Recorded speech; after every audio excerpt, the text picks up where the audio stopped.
안녕하세요. 미스터리 수사국입니다.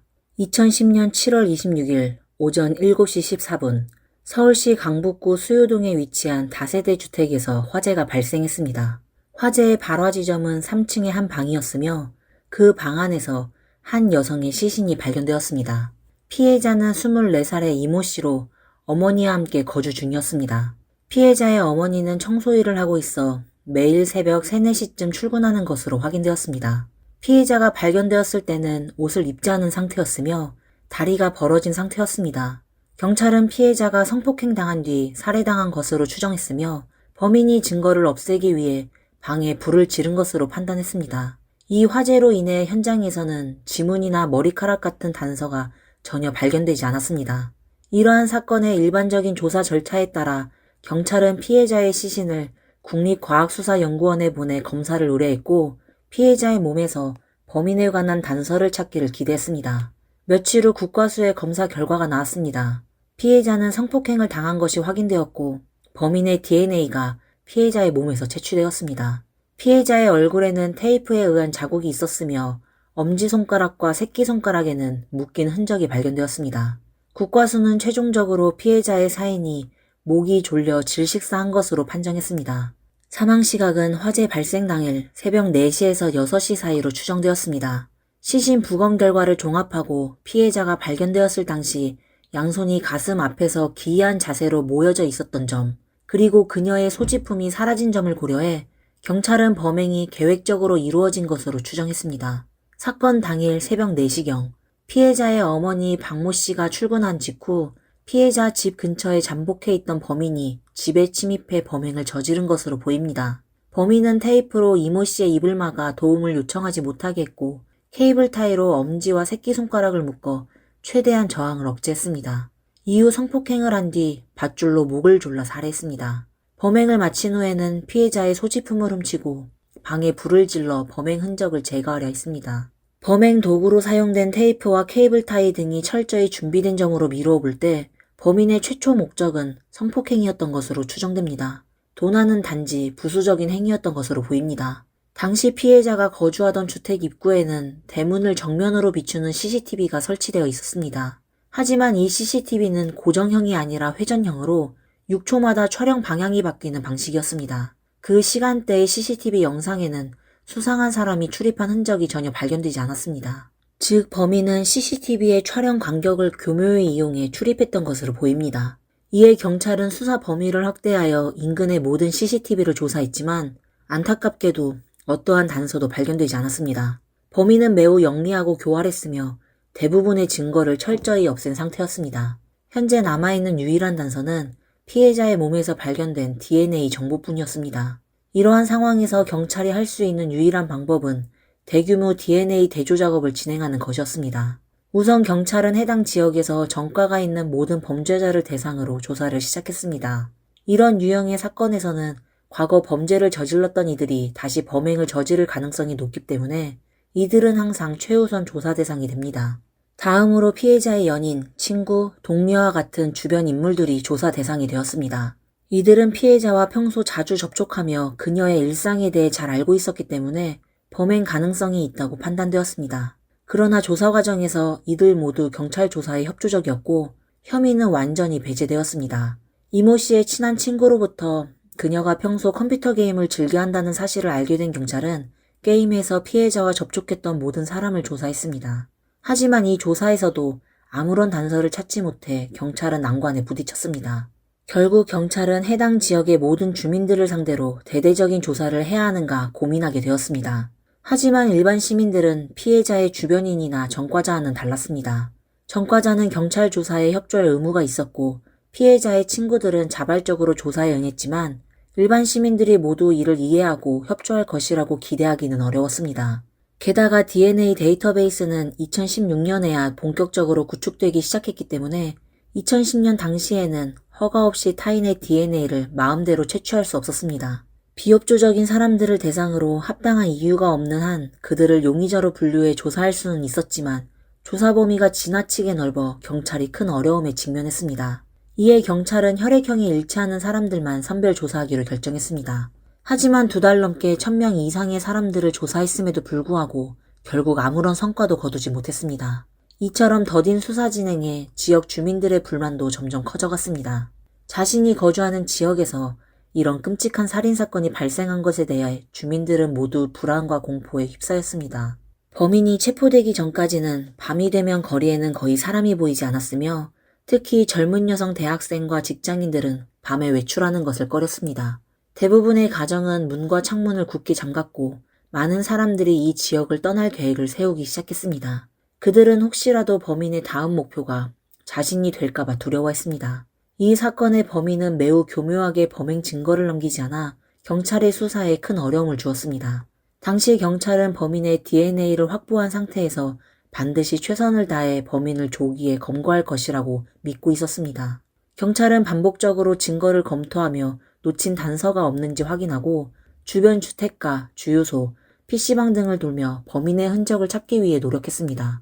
하지만 2010년이 지나고 사건 발생 약 140일이 지나도록 범인의 소식은 전혀 없었습니다.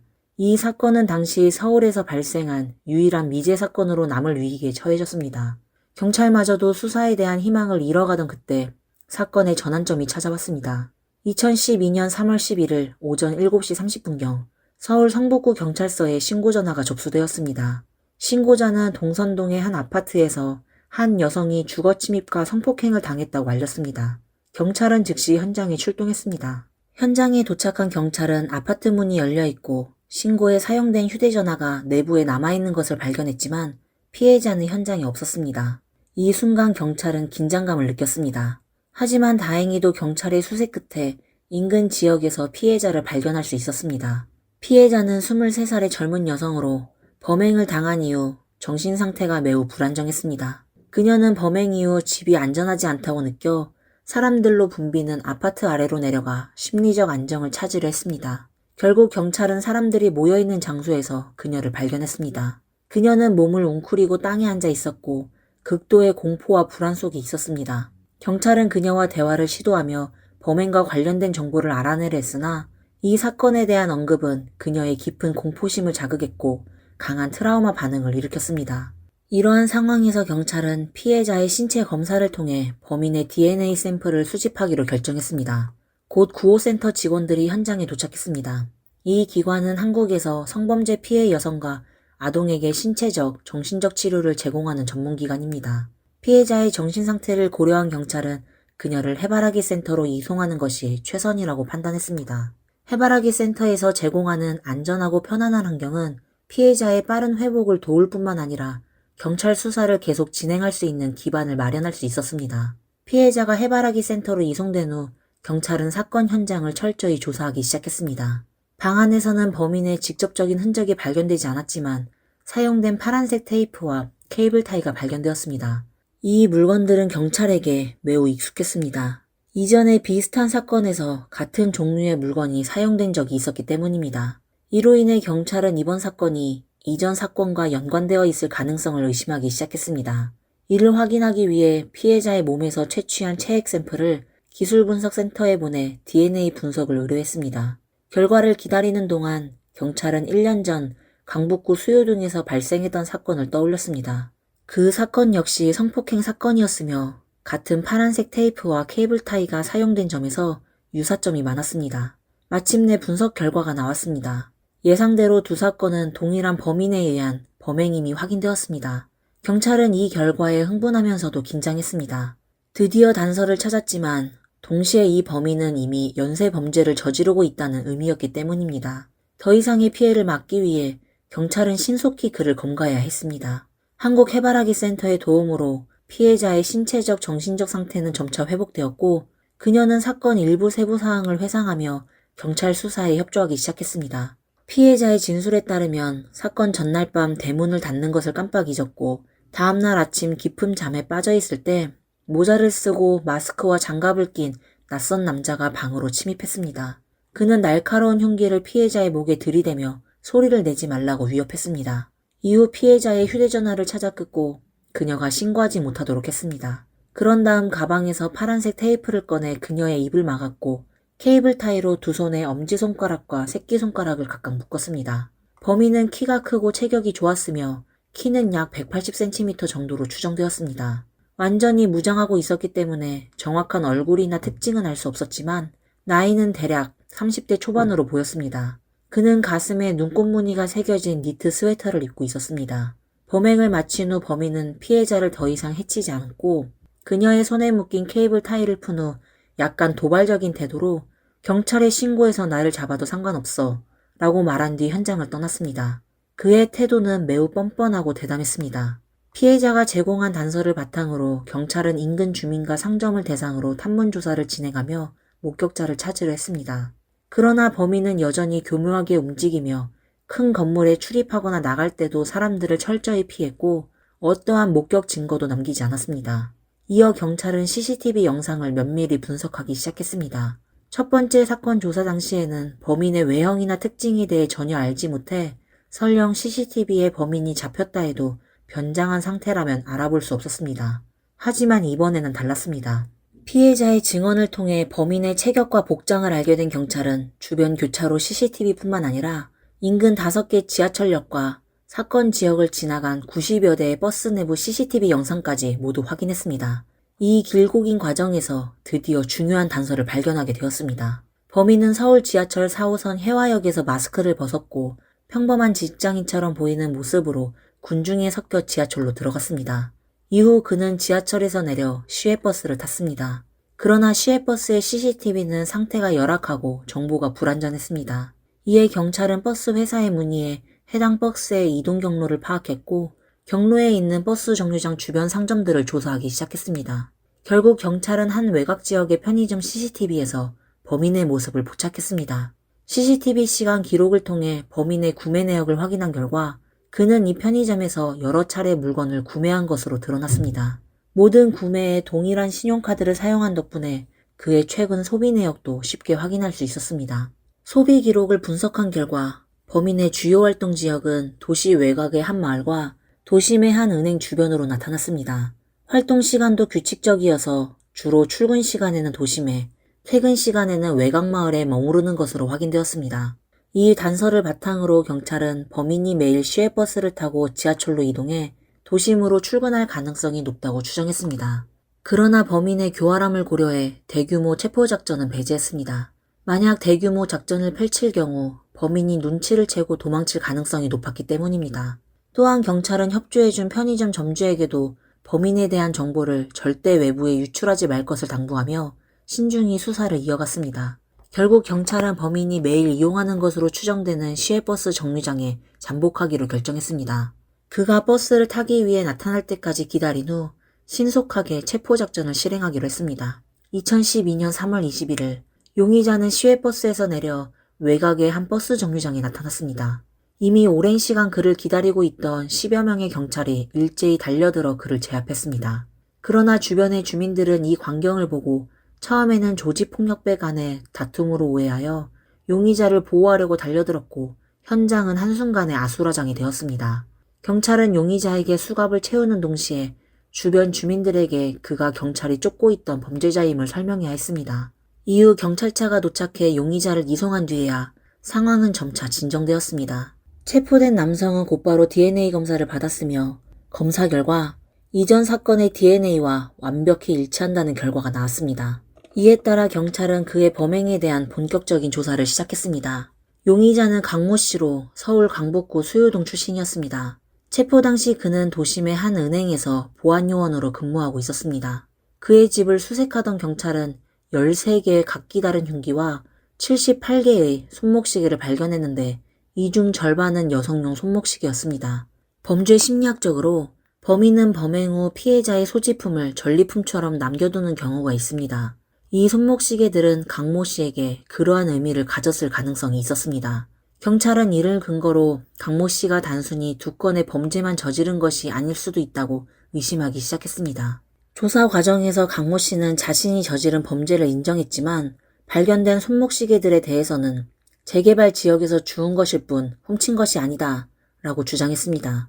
또한 수유동과 동선동 두 사건 외에는 다른 범죄에 가담한 적이 없다고 진술했습니다. 그는 2010년 수유동 사건 이후 매우 큰 심리적 압박을 받았다고 밝혔습니다. 특히 밤마다 불안감에 시달리며 잠을 이루기 힘들었다고 말했습니다. 그는 이러한 불안을 해소하기 위해 흉기를 수집하기 시작했으며 이 흉기들을 침대 머리맡에 두면 심리적 안정감을 느낄 수 있었다고 설명했습니다. 강모 씨의 자백을 통해 2010년 수유동 사건의 구체적인 전말이 서서히 드러나기 시작했습니다. 2010년 당시 강모 씨는 정규직 직업이 없었고 신용카드 대출로 4천만 원의 빚을 지고 있었습니다. 점점 쌓이는 압박감을 해소하기 위해 그는 범죄를 계획하게 되었고 곧 근처에 살고 있던 이모 씨를 목표로 삼았습니다. 그는 이모 씨의 어머니가 자주 새벽에 외출하고 이모 씨가 거의 집에 혼자 있다는 사실을 알게 되었습니다. 게다가 그녀의 외모가 마음에 들었던 그는 7월 26일 새벽 그녀의 집 아래에 숨어 어머니가 출근하는 것을 기다린 뒤 집 안으로 몰래 들어갔습니다. 강모 씨는 자신이 드라마에서 배운 범죄 수법을 따라 잠들어 있던 이모 씨의 손과 발을 케이블 타이로 묶고 입과 눈을 테이프로 가렸습니다. 그러나 그는 첫 범행이었기 때문에 자신의 얼굴을 가릴 생각을 하지 못했고 이모 씨에게 얼굴을 들키고 말았습니다. 얼굴을 들킨 뒤 그는 자신의 신원이 밝혀질까 두려워 고민하다가 그녀를 살해하기로 결심했습니다. 방 안에서 발견한 밧줄로 그녀를 질식시켜 살해했고 이 밧줄이 이모 씨의 사망 원인이 되었습니다. 범행 후 그는 이모 씨의 손목시계, 귀금속, 지갑에 있던 현금을 가져갔습니다. 그리고 드라마에서 본 대로 증거를 없애기 위해 현장에 불을 질렀습니다. 사건 이후 경찰이 수사를 진행하던 중 강모 씨는 용의자로 한 차례 조사를 받았지만 혈액형을 거짓으로 진술해 경찰의 수사망을 벗어났습니다. 이후 그는 수사가 소강 상태로 접어들자 도시 외곽으로 이사했고 도심의 은행에서 보안요원으로 일하기 시작했습니다. 그러나 첫 범행의 충격은 그의 정신 상태에 깊은 흔적을 남겼습니다. 그는 매일 밤 악몽에 시달렸고 꿈속에서 이모 씨가 자신 앞에 나타나는 환영을 보곤 했습니다. 그는 이 악몽에서 벗어나기 위해 또 한 번의 범행을 결심했습니다. 그는 새로운 범죄를 저지르면 이전 피해자가 자신의 꿈에 나타나지 않을 것이라고 믿었습니다. 그는 특히 비가 오는 아침마다 범죄 충동이 강해진다고 진술했습니다. 2012년 3월 11일 아침에도 비가 내리고 있었습니다. 강모 씨는 범행 도구를 챙긴 뒤 은행 근처의 주택가로 나가 한층 한층 돌아다니며 범행 대상을 물색했습니다. 그때 우연히 한 가정집의 문이 열려있는 것을 보고 들어갔고 그로 인해 동선동 사건이 발생하게 되었습니다. 강모 씨는 피해자가 자신의 범행을 경찰에 신고하지 않을 것이라고 생각했습니다. 그는 이와 같은 성범죄에서 피해 여성들이 자신의 명예를 지키기 위해 대체로 사건을 공론하지 않은 경우가 많다는 사실을 알고 있었기 때문입니다. 강모 씨는 범행 현장에서 피해자에게 신고하라고 말했지만 그는 피해자가 실제로 경찰에 신고할 가능성을 낮게 보았습니다. 피해자가 그의 얼굴을 보지 못했기 때문에 설령 경찰이 수사에 나선다 해도 자신을 잡을 수 없을 것이라고 확신했습니다. 이러한 자신감 때문에 그는 이번 사건에서 피해자를 살해하지 않았습니다. 하지만 첫 범행 이후 경찰에 체포되지 않은 경험이 경찰의 능력을 과소평가하게 만들었고 그의 자만심이 결국 사건 해결로 이어졌습니다. 경찰은 강모 씨의 직장 동료들을 인터뷰하며 그의 성격과 행동을 조사했습니다. 동료들은 강모 씨를 매우 특이한 사람으로 묘사했습니다. 그는 평소 온화하고 단정한 외모로 주변에 믿음을 주었지만 실제로는 매우 조용하고 내성적인 성격을 가지고 있었습니다. 그는 술을 마시거나 담배도 피우지 않았고 친구도 거의 없었습니다. 회사에서 진행되는 회식이나 단체 활동에서도 분위기에 전혀 어울리지 못했습니다. 이에 대해 범죄심리학 교수는 강모 씨를 반사회적 인격장애로 진단했습니다. 그는 타인의 고통이나 기쁨에 공감하지 못하며 정상적인 사회생활에 적응하지 못하는 특징을 가지고 있었습니다. 겉으로는 온화한 외모를 지녔지만 내면에는 강한 공격성과 폭력적인 성향이 내재되어 있었습니다. 강모 씨가 체포된 소식을 들은 수유동 피해자의 어머니는 경찰서를 찾아와 감사의 뜻을 전했습니다. 그녀는 딸을 위해 끝까지 진실을 밝혀준 경찰들에게 깊은 감사를 표하며 지난 2년 동안 딸을 잃은 고통 속에서 살아왔다고 말했습니다.